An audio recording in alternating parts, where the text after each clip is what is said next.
화가 이중섭이 있습니다. 이중섭 씨는 흰소, 황소라든지 이런 작품들로 유명한 분입니다. 화가 이중섭과 그리고 시인 구상이 친구였는데요. 기억나시죠? 이 그림을 그렸던 분이 이중섭 씨입니다. 시인 구상과 친구였는데 어느 날 시인 구상이 꽤 오랫동안 폐결핵을 앓아서 병원에 누워 있는 상황이었습니다. 사람들이 다 오고 가는데 그렇게 기다렸던 이 이중섭 씨가 오질 않는 겁니다. 아니, 친구가 되어져서 아프다는데 오질 않는다, 서운한 마음도 들다가 시간이 지나도 오지 않으니까 이제 걱정이 되는 겁니다. 무슨 일이 있는 건 아닌가, 분명히 소식을 들었다면 올 텐데 무슨 일이 있는 건 아닌가 걱정스러운 때 이제 늦게 이 화가 이중섭이 들어오는 겁니다.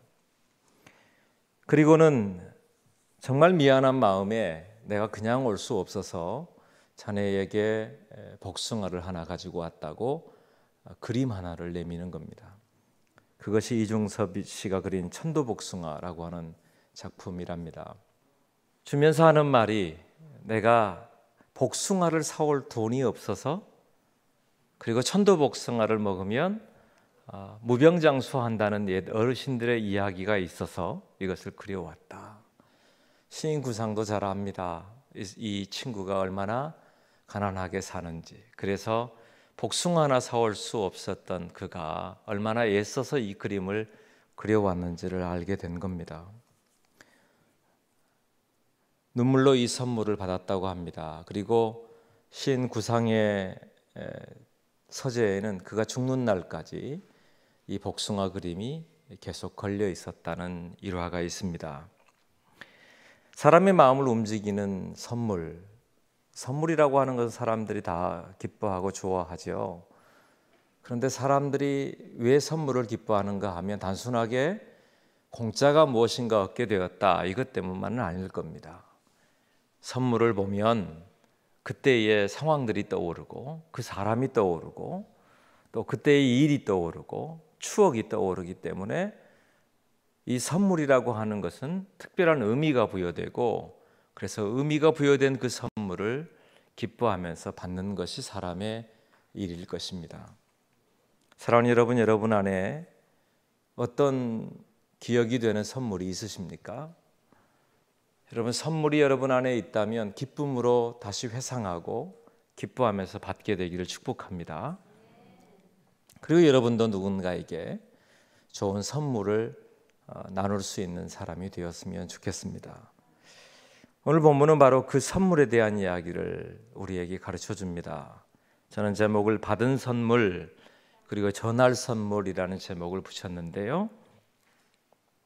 오늘 본문에 2장 1절 이하에 보면 그리스도인들이 과연 그리스도인이 되기 전에 어떤 모습이었는가라고 하는 것을 말하고, 그리고 다시 4절 이하에 보면 완전히 역전되어진 그리스도인이 어떻게 그리스도인이 되었는지,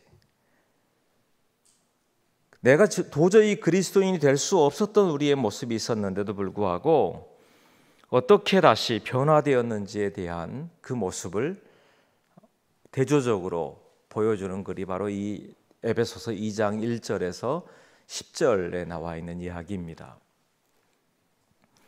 먼저 우리가 받은 선물에 대하여 알기 위해서 오늘 여기 바울이 에베소 교회에게 말하고 있는 우리의 옛 모습을 들여다보기를 원합니다. 바울은 이렇게 말합니다. 허물과 죄로 죽었다.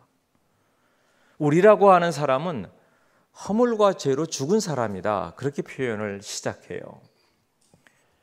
허물과 죄로 죽을 뻔했다든지 이제 죽을까 한다든지가 아니라 우리는 이미 허물과 죄 때문에 죽은 사람이다, 그렇게 표현을 하고 있는 겁니다. 어떤 허물과 죄입니까? 그때의 너희는 그 가운데서 행하여 이 세상 풍조를 따르고 공중의 권세 잡은 자를 따랐으니 곧 지금의 불순종의 아들들 가운데서 역사하는 영이다. 세상 풍조대로 살아갔고 공중의 권세 잡은 하나님을 섬겼던 게 아니라 공중의 권세 잡은 자를 따랐고 불순종의 아들들처럼 살았고 그리고 자기가 옳은 대로 자기 생각대로 살았던 모습이 우리 모습이라고 이야기하고 있어요.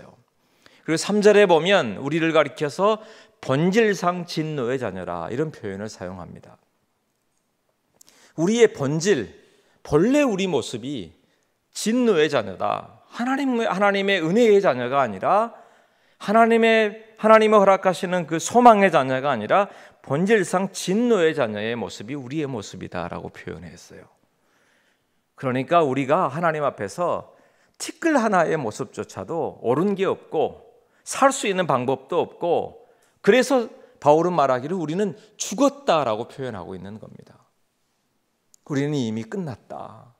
소망 없다. 우리에겐 더 이상 아무것도 소망의 이유를 찾을 길이 없다고 이야기하고 있는 겁니다. 그런데 놀랍게도 4절 이하에 보면 그것을 완전히 역전시켜 버립니다. 긍휼이 풍성하신 하나님이 우리를 사랑하신 그 큰 사랑을 인하여 허물로 죽은 우리를 그리스도와 함께 살리셨고 너희는 은혜로 구원을 받은 것이다. 그리스도와 함께 살리셨다는 겁니다. 죽었어요. 죽은 것이 어떻게 살 수 있습니까? 죽었는데 어떻게 우리의 힘으로 우리의 능력으로 살아날 수 있습니까? 그럴 수 없습니다. 그런데 그리스도와 함께 예수님과 함께 우리를 살리셨다. 그것이 그냥 살려진 게 아니라 은혜로 살려진 것이다. 은혜가 뭐예요? 우리가 뭔가 할 수 있었던 것이 아니라 전적인 하나님께서 허락하시는 것, 그걸 은혜라고 말해요. 전적인 하나님의 사랑, 전적인 하나님의 긍휼, 전적인 하나님의 힘, 그 은혜로 그것을 은혜라고 말하고 그것을 성경은 선물이라고 이야기하고 있는 겁니다. 그렇게 우리가 살았다. 예수님과 함께 살았다. 그렇게 표현하고 있는 겁니다. 이사야 55장 1절에 오라 너희 모든 목마른 자들아 물로 나아오라 돈 없는 자도 오라 너희는 와서 사 먹되 돈 없이 값 없이 와서 포도주와 젖을 사라. 구원 얻지 못할 우리에게 말씀하시기를 너 그냥 오라는 거예요. 네가 뭔가 할 수 있는 것이 아니라 뭔가를 해야 되겠다는 것이 아니라 무슨 자격이 있어서가 아니라 오라는 겁니다. 그냥 값 없이 그냥 내게 나와서 사 먹고 그리고 값 없이 포도주와 젖을 사라고 네가 살라고 표현하고 있는 거예요. 여러분 값 없이라고 하는 말을 오해하지 마세요. 더 분명하게 표현하면 이런 걸 겁니다. 값으로 따질 수 없을 만큼, 값으로 따질 수 없을 만큼, 환산할 수 없을 만큼의 큰 은혜로 말미암아 그러니 우리가 그것을 지불할 능력이 없으니 오직 하나님께서 지불하시고 예수님께서 지불하셔서 오늘 우리에게 생명이라고 하는 은혜라고 하는 다시 살게 하시는 은혜를 우리에게 베풀어 주셨다고 말하고 있는 겁니다. 선물이라고 하는 것이요, 받는 사람은 아무 대가를 지불하지 않아요. 그렇지요? 그래야 선물이죠. 선물을 받았는데 뒤에 가서 뭔가를 요구한다면 선물이 아니겠죠. 선물이라고 하는 것은 받는 사람은 아무 대가를 지불하지 않지만 중요한 게 있어요. 주는 사람은 반드시 대가를 지불해야 해요. 주는 사람은 무엇인가 대가를 지불해서 그것을 지불하고 난 다음에 내 손에 쥐고 내가 줄 사람에게 선물로 주는 것입니다. 그런 거예요. 예수님이 지불하신 그 대가는 무엇입니까? 그분의 생명입니다. 예수님께서 지불하신 대가는 생명의 대가를 지불하시고 십자가의 대가를 지불하시고 십자가의 고통의 대가를 지불하시고 예수님이 사망의 대가를 지불하시고 우리를 살게 하셨다는 것이에요. 그러므로 오늘 우리에게 주시는 것이 말할 수 없는 선물로 주어졌다고 말하고 있는 것입니다. 요한 사도는 그것을 가리켜서 사랑이다 그렇게 표현했어요. 하나님의 사랑이라고 말입니다. 하나님의 사랑이 우리에게 이렇게 나타난 바 되었으니 하나님이 자기의 독생자를 세상에 보내심은 그로 말미암아 우리를 살리려 하심이라. 그래요, 살리려 하시기 위해서 독생자를 보내셨고 독생자를 보내신 것이 하나님의 사랑이라고 말하고 있는 거예요. 그 사랑을 우리에게 주시기 위하여 대가를 지불하셨는데 바로 예수 그리스도라고 하는 그 대가를 우리에게 지불하셨다고 말씀하고 계시는 겁니다. 허물로 죽은 우리를 그리스도와 함께 살리셨다. 죽었는데 살았다는 겁니다. 오늘 이 말씀을 준비하면서 떠올리는 한 찬송이 있었습니다. 나 같은 죄인 살리신 주 은혜 놀라와 잃었던 생명 찾았고 광명을 얻었네. 큰 죄악에서 건지신 주 은혜 고마워. 나 처음 믿은 그 시간 귀하고 귀하다. 이제껏 내가 산 것도 주님의 은혜라. 또 나를 장차 본향에 인도해 주시리. 오늘 이 찬송은 우리가 많이 들었던 노예상이었던 존 뉴턴이 고백한 고백의 시입니다. 그는 노예를 사다가 파는 일을 했던 사람이 이 뉴턴이라고 하는 사람이에요. 그의 이야기를 들어보면요, 처음에 노예를 팔고 사면서도 죄책감을 느끼지 못했대요. 먼저는 그가 그것을 그냥 즐겼던 것일 뿐만 아니라 사람들이 말하기를 그건 당연한 일처럼 여겼다는 겁니다. 어떤 사람은 칭찬까지 했습니다. 당신이 아주 좋은 일을 한다고 했다는 거예요. 그랬던 그가 어느 날 풍랑이는 바다 위에서 하나님을 찾습니다. 본래 그가 어렸을 적에 교회를 다녔던 사람이고 그의 어머니는 기도하는 분이었답니다. 그런데 그 풍랑이는 바다 위에서 그는 다시 하나님을 찾게 되고요. 그리고 그곳에서 토마스 아 켐피스의 그리스도를 본받아라고 하는 책을 통하여서 다시 하나님 앞에 돌아오게 됩니다.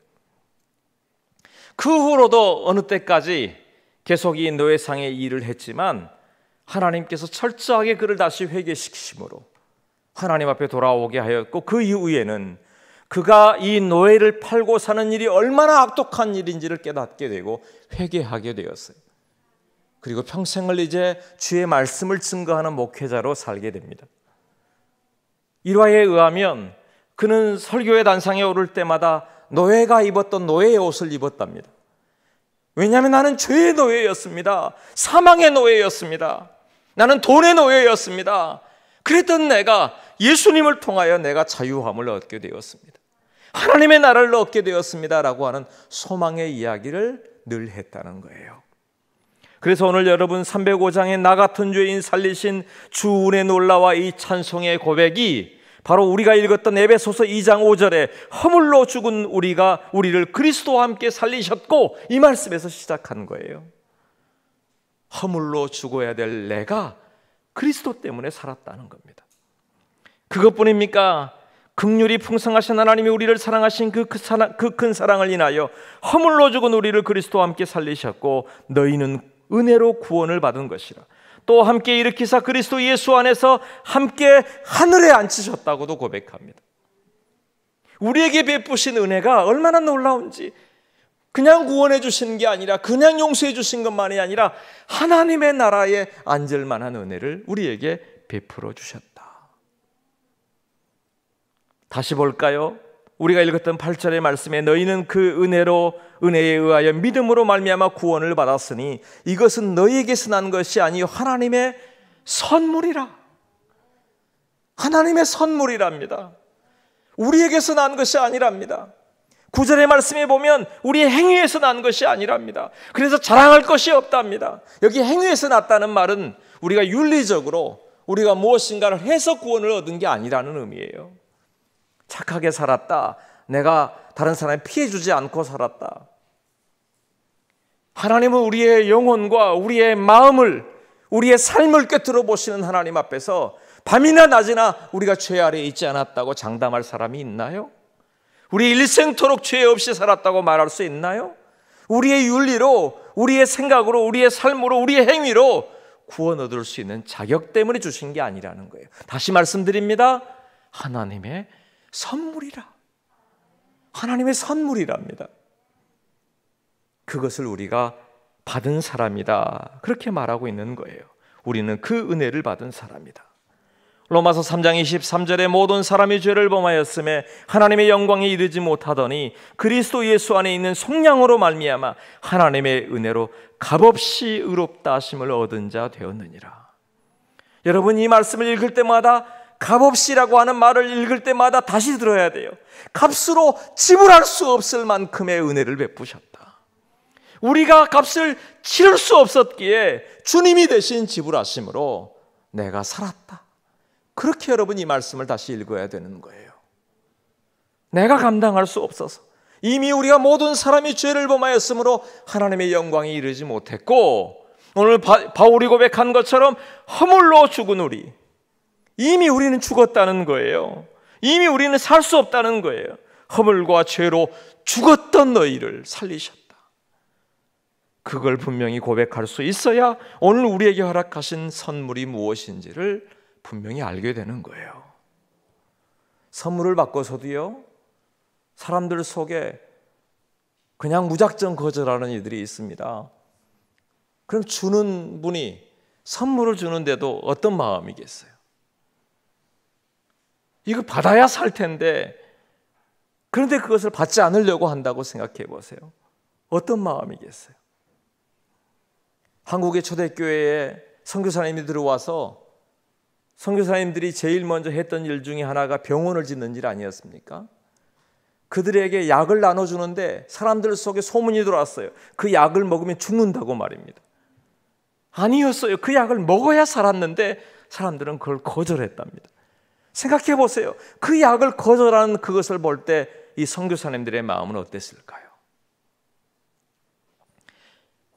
하물며 여러분, 하나님께서 우리에게 예수 그리스도를 소개하고 예수 그리스도를 우리에게 주셨음에도 불구하고 우리가 받아들이지 않고 믿음으로 영접하지 않는다면 얼마나 하나님의 마음이 아프실까? 요한복음 4장 10절에 예수께서 대답하여 이르시되 네가 만일 하나님의 선물과 또 내게 물 좀 달라는 이가 누구인 줄 알았더라면 내가 그에게 구하였을 것이요 그가 생수를 내게 주었으리라. 생명의 생수이신 예수님이 옆에 계심에도 불구하고 구하지 않아요. 생명의 생수이신 예수님이 계심에도 불구하고 예수님께 우리의 생명을 내어놓지 않아요. 그분과 만나야 살고 믿어야 살고 영접해야 사는데도 불구하고 예수님과 상관없이 사는 이들이 많습니다. 우리가 날마다 마시는 물은 다시 목마르죠. 우리의 영혼도 우리의 마음도 어딘가에서 여러분 목마른 것이 있으십니까? 삶의 무엇 때문에 날마다 어두움에 있는 우리의 마음이 있습니까? 우리의 영혼이 어딘가에 우리가 닻을 내리지 못하고 소망 없이 떠돌아다니는 것 같은 인생의 나그네 같은 모습이 우리의 모습 속에 있습니까? 다른 데서 해답을 찾을 수 없어요. 예수 그리스도 안에 소망이 있음을 믿습니다. 예수님 안에 해답이 있음을 믿습니다. 예수님이 우리에게 허락하신 그 구원의 역사가 선물이랍니다. 예수님을 구주로 영접하는 은혜가 있게 되길 축복합니다. 그것을 받은 선물이라고 말하고 싶습니다. 그런데 오늘 성경은 받은 선물이 있다면 선물을 받은 사람이 어떻게 살아야 될 것인가에 대한 이야기를 하고 있어요. 우리가 읽진 않았지만 7절 말씀에 이는 그리스도 예수 안에서 우리에게 자비하심으로써 그 은혜의 지극히 풍성함을 오는 여러 세대에 나타내려 하십니다. 오는 여러 세대에 예수님을 믿는 사람들이 나타낼 게 있답니다. 10절의 말씀에 보면 우리는 그가 만드신 바라 그리스도 예수 안에서 선한 일을 위하여 지으심을 받았나니, 선한 일을 해야 된답니다. 놀라운 것은 여기 우리가 그가 만드신 바라라고 하는 말이 헬라어 원문에 보면요, 창조의 의미가 있어요. 하나님이 우리를 창조하셨다는 그 의미가 여기 우리를 만드신 바라라고 하는 말과 동일한 말입니다. 다시 말하면 우리가 살 수 없었는데 죽었는데 어떻게 살았을까요? 그것에 대한 해답이 될 거예요. 하나님이 다시 창조하셨다는 겁니다. 완전히 역전시키신 거예요. 죽었는데 살았답니다. 이 땅의 저주 아래 어둠 아래 있었는데 영원한 빛 가운데 영원한 천국을 바라며 살 수 있게 하셨답니다. 그것이 놀라운 것 아닙니까? 그런데 그렇게 산 사람은 무엇인가를 선한 일을 하며 살아라. 여러분, 그러면 아까 처음에 말했던 것과 헷갈리지 마세요. 그러면 선한 일이라고 하는 것은 우리가 그러면 착한 일을 많이 하면서 다시 살라는 이야기인가? 물론 그 의미도 있겠지만 더 분명한 의미는 너희가 예수님을 믿게 되었으니 예수님을 믿는 사람으로 살아라, 그런 의미예요. 우리가 행위로 구원을 얻을 수 있었다는 게 아니라 예수님으로 생명을 얻었으니 사는 거예요. 죽은 자에게 죽은 나무에 새싹이 날 수 없죠. 죽은 나무에 꽃을 피울 수 없죠. 죽은 나무에 자라지 않죠. 죽은 나무가 열매를 맺을 수 없죠. 그런데 살아있다는 건 뭐냐 하면 새싹이 나기도 하고 꽃이 피기도 하고 열매를 맺기도 하는 것 아니겠어요? 그러니까 우선순위가 달라요. 우리가 착한 일을 하면 사는 게 아니에요. 살았으니 그리스도와 함께 예수님이시라면 어떻게 살 것인가, 예수님이시라면 어떻게 선한 일을 할 것인가를 찾는 것이 되는 겁니다. 선한 일이 뭘까요? 선한 일은 여러분이 생각하는 착한 일, 선한 일들이 많이 있을 텐데 성경이 말하고 있는 최고의 선한 일은 무엇인가 하면 예수님이 하셨던 일을 하는 거예요. 예수님이 하신 일이 무엇입니까? 생명을 살리는 일입니다. 복음을 전하는 일입니다. 하나님의 나라를 선포하는 일입니다.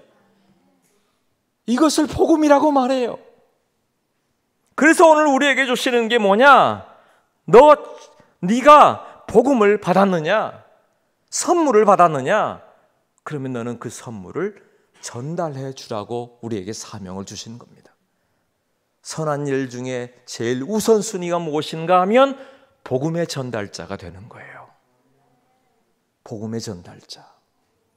전달이라고 하는 것이 사전에 찾아보니까요, 별 의미가 없어요. 전달이라고 하는 것은 무엇을 전하는 것, 이게 전달이더라고요. 무엇을 받았어요. 그러면 그대로 전달해 주는 거예요. 더하거나 뺄 필요도 없어요. 내가 받았으면 그걸 그냥 전달해 주는 겁니다. 내가 거저 받은 은혜를 내가 전달해 주는 것, 그 전달자가 사명자인 것입니다. 받은 선물이 있습니까? 그러면 전달해 줘야 될 선물이 있다는 겁니다. 받은 복음이 있습니까? 전달해 줘야 될 복음이 있습니다. 받은 생명이 있습니까? 그러면 전달해 줘야 될 생명이 있다는 거예요. 우리는 선물의 통로가 되는 겁니다. 그 일을 하는 거예요. 요즘에 우리나라가 세계에서 놀란다잖아요. 코로나를 잘 극복한 것. 그 중에 대표적인 일 중에 하나가 택배 때문이랍니다. 택배 하시는 분들이 전국 방방곡곡에 어떤 곳이라도 전달해 주잖아요. 이 도심에서는요, 아침에 주문하면 저녁에 갖다 놔요. 그렇죠? 그런데 생각해 보세요. 택배를 전달하시는 분이 해야 될 일이 뭐예요? 전달해 주는 것이에요. 그렇죠? 전달하는 게 그의 일이에요. 중간에 고민하는 게 아닙니다. 이걸 내가 어떻게 전달할까? 어떻게 전달할 수 있을까? 가다가 거절하면 어떨까? 갔다가 내가 이것을 잘못하면 어떻게 될까? 그거 고민할 일 아니에요. 전달자는 어떤 일을 하느냐 하면 전달해 주는 일을 하는 거예요. 그건 내가 고민할 일이 아닌 겁니다. 보내라고 했으니 보내는 것이요, 전달하라고 했으니 전달하는 일이 우리가 하는 일입니다. 배달하는 일도 마찬가지 아닙니까? 배달했으면 그 배달하는 것을 그 배달 주문한 사람에게 가져다 주는 일을 하는 거예요. 제가 언젠가 우리 아이들이 집에 있어서 그날은 피자를 먹고 싶다는 겁니다. 그런데 제가 급히 나가야 되는 거예요. 그래서 피자를 주문해 놓고 밖에 나가서 그걸 지불하려고 문 앞에서 기다리고 있는데 오토바이 한 대가 들어오는 거예요. 그래서 빨리 달려갔습니다. 피자 오는 겁니까? 계산하러 왔습니다. 그랬더니 통닭인데요, 그러더라고요. 그래서 그냥 올려 보냈어요. 우리가 주문한 게 아니니까. 또 한참을 있는데 또 오토바이가 오는데 또 다른 거였어요. 기다리는데 기다리던 이 배달해 주시는 분이 안 오는 겁니다. 그런데 희한하게도 차 안에서 피자를 들고 내리는 분이 한 분 계시는 겁니다. 깜짝 놀랐습니다. 상상하지 못한 배달이었어요. 차를 타고 배달 오셨더라고요. 그분은 다른 거 다른 게 아니에요. 주문한 그것을 그냥 지불하고 그냥 받아가고 그리고 전달해 주는 것이 그분의 일인 겁니다. 오늘 우리가 복음을 전달하는 일에 대하여 어떤 마음을 갖고 계십니까? 오늘 우리에게 받은 선물, 그 일이 단순한 피자나 하나의 택배가 아니라, 하나의 물건이 아니라 생명에 관한 일이라면, 이건 먹지 않으면, 이거 가져가지 않으면, 이거 전달하지 않으면 죽을 것이라고 생각한다면 여러분 그냥 전달하지 않을 수 있느냐는 말이에요.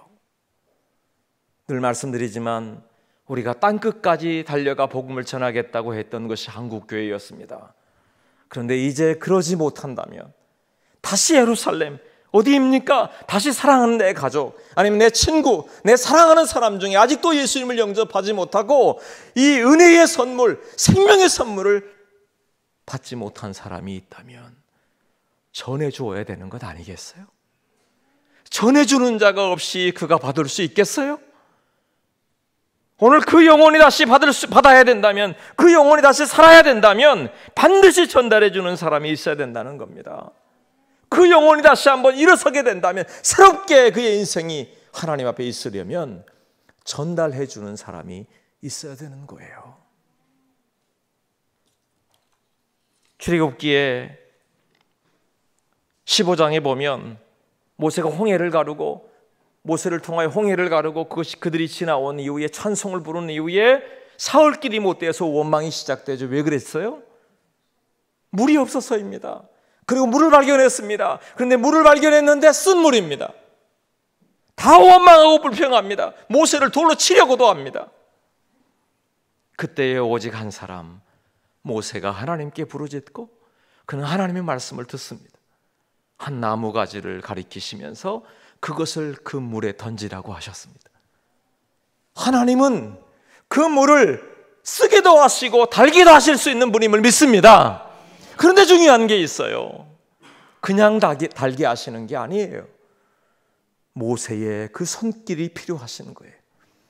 모세를 통하여 나뭇가지 하나를, 십자가 하나를 던져낼 사람이 필요하단 말이에요. 지금 이 세대도 마찬가지입니다. 십자가의 전달자, 복음의 전달자, 바로 모세와 같은 사람이 필요한 겁니다. 모세 하니까 거창해 보이시나요? 모세가 했던 일은 다른 게 아니에요. 한 나무 가지를 그냥 그 물에 던져 넣은 것뿐이에요. 전달하라고 했으니 전달한 것뿐이란 말이에요. 전파하라 했으니 전파한 것뿐이에요. 너 사랑하는 사람에게 가서 이 복음을 나누라고 했으니 그 복음을 나눈 것뿐이에요. 그 다음 일은 하나님이 하시는 겁니다. 그 다음 일은 하나님이 하시는 거예요. 제가 요즘에 그런 생각을 해봅니다. 코로나 때문에 우리가 잃어버린 게 있다. 그 중에 가장 큰 게 뭐라고 생각하세요? 제가 보니까 요즘에 마스크를 다 끼고 있어도요, 만날 사람 다 만나더라고요. 안 그런가요? 마스크를 끼고 있어도요, 식사를 할 때, 식당에서 식사를 할 때는 마스크 다 벗고 하더라고요. 그래요, 안 그래요? 왜 그럴까요? 왜냐하면 그렇게 해서라도 경제가 돌아가야 된답니다. 병도 병인데 살아야 된답니다. 그러면서 어느 순간에 사람들이 모두 자기 할 일을 다 하고 있어요. 그런데 정작 우리만 하고 있지 않는 게 있더라고요. 여러분을 탓하는 게 아닙니다. 저부터 그러고 있어요. 예전엔 식당에 가더라도 식당에 들어서면서 제 마음에 기도했어요.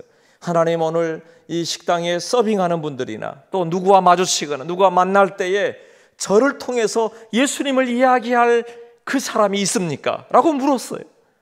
그 사람이 있다면 제가 주저하지 않고 예수님 이야기를 할 수 있게 해달라고, 기도할 수 있게 해달라고도 기도했어요. 실제로 식당에서 그곳에 그 사람을 위해서 기도해 준 적도 있어요. 복음을 전한 적도 있어요. 그런데 어느 순간 보니까 그런 마음 자체도 없어요. 그런 기도조차도 하지 않았다는 생각이 들어요. 잘 생각해 보세요. 멀리 보지 말고 사람들 많이 모인 데서 사람들에게 말하라고 말하는 게 아니에요. 지나가는 사람들에게 전도지 나눠주라고 말하는 것도 아니에요. 마스크 풀고 함께 차 마시고 마스크 풀고 함께 식사하는 사람들, 가장 가까이 있는 사람들 아닙니까? 그 가장 가까이 있는 사람들이 아직도 예수님의 선물을 받지 못한 이가 있다면 우리는 어떤 마음이 있는가? 조급한 마음이 있어요? 오늘 이 기회가 아니면 복음을 전하지 못하리라, 이 기회가 아니면 내가 이 생명의 복음을 나누지 못하리라, 그런 마음이 우리에게 있느냐는 말이에요. 정말 우리의 마음속에 어떤 것이 하나님이 기뻐하시는 것인지, 진짜 선한 일이 무엇인지를 보라는 겁니다. 누가복음 15장에 보면 세 가지의 예수님의 비유가 있습니다. 잃어버린 양의 비유, 잃어버린 드라크마의 비유, 둘째 아들이 집을 나갔는데 돌아오기를 기다리는 이 아버지의 마음에 대한 비유가 기록되어 있어요. 그런데 그 모든 것의 마지막 결론이 뭔 줄 알아요? 내가 찾았다, 잃어버린 내 양을 찾았다, 잃어버린 내 드라크마를 찾았다, 죽었다가 다시 살아난 내 아들이 돌아왔다, 찾았다, 기뻐하고 잔치를 벌이는 것이 이 모든 것의 비유의 결론이었어요. 그리고 예수님 말씀하십니다. 잃어버린 한 영혼 찾으면 하나님의 나라에 잔치가 벌어진다고 말이에요. 우리의 선한 일이 무엇일까요? 하나님이 기뻐하시는 일 아닌가요?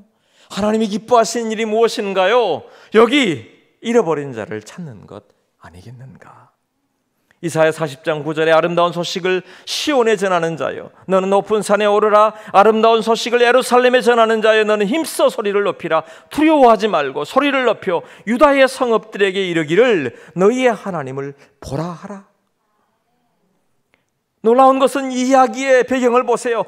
사람들이 그때의 파수꾼이 높은 산에 오르든지 아니면 성의 높은 곳에 오르는 이유가 있었답니다. 두 가지 이유였어요. 하나는 적군이 침범해 들어왔다, 위기다, 전쟁이다 라고 하는 위급한 상황을 알릴 때 첫 번째. 두 번째는요, 너무 기쁜 소식이 있을 때, 그럴 때 온 성읍의 이 기쁨의 소식을, 승전보의 소식을 알릴 때 사람이 산으로 올라가고 파수꾼이 성읍 위로 올라가는 거예요. 그런데 이사야 40장에 기록되어 있는 아름다운 소식, 그건 뭘까요? 그것은 포로로 잡혀갔던 이스라엘 백성들이 돌아온다는 것이, 포로로 잡혀갔던, 죽은 줄로 알았던 그들이 돌아온다, 살아 돌아온다. 온 성읍의 사람들아, 온 백성의 사람들아, 시온아 들으라, 그들이 돌아온다. 그 이야기를 하는 거예요. 사랑하는 여러분, 기쁜 소식은 바로 여기에 있는 겁니다. 너는 말씀을 전파하라. 때를 얻든지 못 얻든지 항상 힘쓰라. 범사에 오래 참음과 가르침으로 경책하며 경계하며 권하라. 그래야 권하는 겁니다. 그런데 여러분, 전하는 자가 없이는 들을 수 없어요. 듣지 못했으니 믿을 수도 없어요. 그러니 누군가는 선물의 전달자가 있어야 하는 겁니다. 하나님, 제가 전달하겠습니다. 그런데 이 생명의 전달, 이 복음은 생명이 걸려 있는 것입니다. 주여 저를 사용하여 주옵소서. 다시 우리의 마음속에 기도가 회복되기를 축복합니다. 소원이 회복되기를 축복합니다. 사명이 회복되기를 축복합니다. 그 사명이 뭐예요? 이 생명의 전달자란 말이에요. 선물을 전달하는 저와 여러분 되기를 축복합니다. 말씀을 맺겠습니다. 저는 소망의 이야기가 한 가지 있습니다. 사도행전 16장 31절에 주 예수를 믿으라, 그러면 너와 내 집이 구원을 받으리라. 이만큼 소망의 이야기가 어디 있어요? 우리는 때로 이렇게 말합니다. 우리 집에서는 저 혼자뿐입니다. 그렇게 말하는 분이 있어요. 또 이런 분도 있어요. 우리 집에 다 믿는데 그분만 예수님을 믿지 않습니다. 이런 분도 있어요.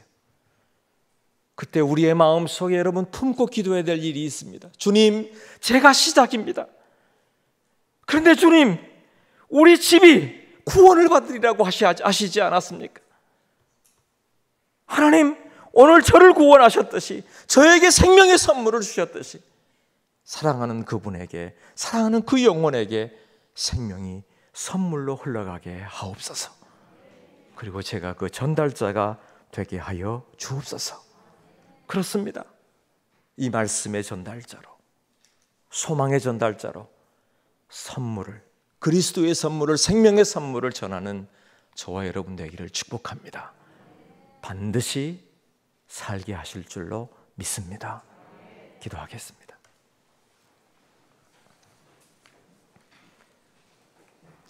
우리가 예수님의 생명의 선물을 받은 자임을 믿습니다.